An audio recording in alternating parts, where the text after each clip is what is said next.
Welcome to the video on the techniques of using the burette and titration. This video will show you how to prepare the burette for use in a titration. A step that is not shown in the video is how to adjust the stopcock to check it is liquid tight. We are beginning at the step where sodium hydroxide is added to the burette for acclimatization. Acclimatization will help to remove any traces of water or impurities that could change the concentration of the titrant being used. A titrant is a solution that is delivered by the burette. To acclimatize the burette, a small volume of sodium hydroxide is used to rinse the inside of the burette. While holding the burette almost horizontal, the burette is rotated to have NaOH come in contact with the glass. Some of the titrant is then poured out through the top. Some of the base is also rinsed through the burette tip. Acclimatization is usually done a minimum of 3 times with a small volume of the titrant.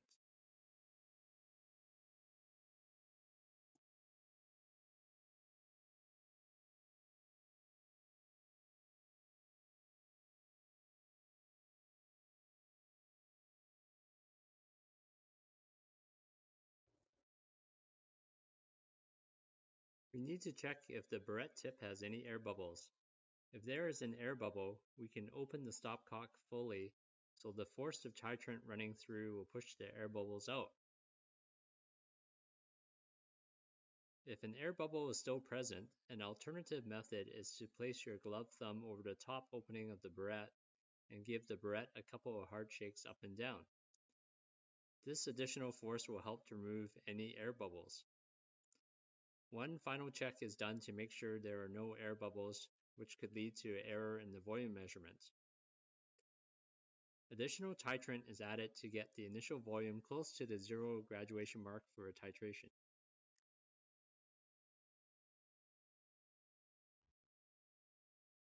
After acclimatizing the burette, we need to add titrant past the 0 graduation mark. You can either use the burette funnel or add the base directly using the beaker.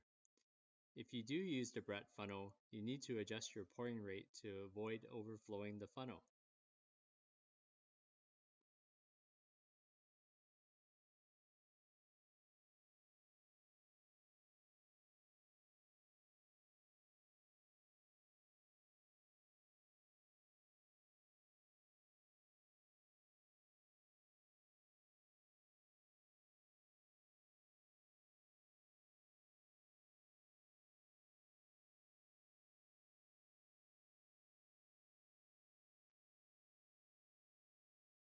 If you need to review the technique for pipetting, you can watch the technique video for pipetting or go over Lab 8.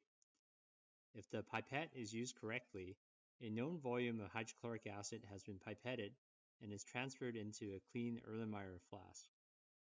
You will notice that the flask appears wet from cleaning and rinsing with distilled water. This will not affect the titration since the moles of acid added can be calculated by the concentration and volume. When the volume of acid has been added, the pipette tip is held against the side of the flask for 10 seconds. Remember, if the volumetric pipette is a TD pipette, you do not blow out the drop of solution that is remaining in the pipette tip. To ensure that all the acid has been transferred into the solution, you can rinse the sides of the flask with a very small volume of distilled water.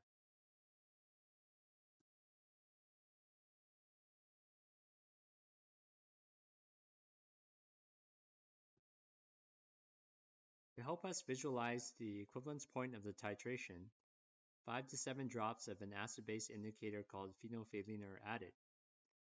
Phenolphthalein is an indicator that is colorless in acidic environments.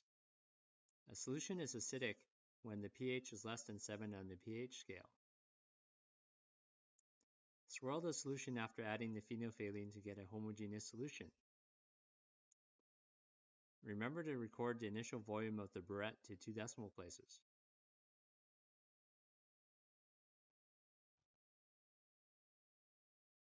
I will demonstrate a technique tip for titrations.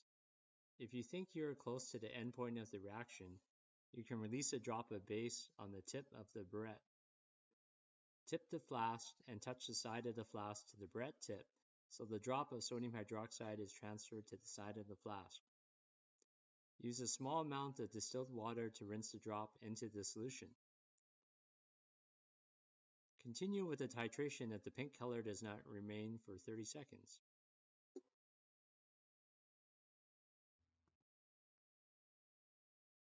To help with visualizing the color change, a white background is placed underneath the flask.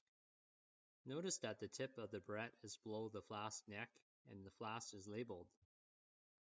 To have better control of the titration, I use my left hand to turn the stopcock and adjust the flow of the titrant. You can see that I have my fingers across the stopcock. I am using my right hand to swirl the solution in the flask.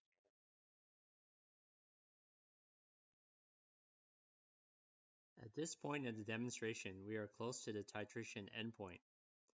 In any acid-base neutralization, the moles of acid is equal to the moles of base. You can see this by the pink color remaining for a longer period of time as the titration proceeds. Since phenolphthalein is our indicator, the pH will be slightly basic to see the pink color stay for more than 30 seconds. Using the technique to add a drop of base, the endpoint is reached and the pink color stays. Having a light pink color is desirable, and that can be reached with the more accurate titrations. Record the final volume of the burette and include that with your data. Thank you for watching our video on the techniques of using the burette and titrations. The phenolphthalein turns a pink color when it comes in contact with the initial drops of base. As the base reacts with the acid, the overall pH of the solution becomes acidic, and the solution becomes colorless with swirling.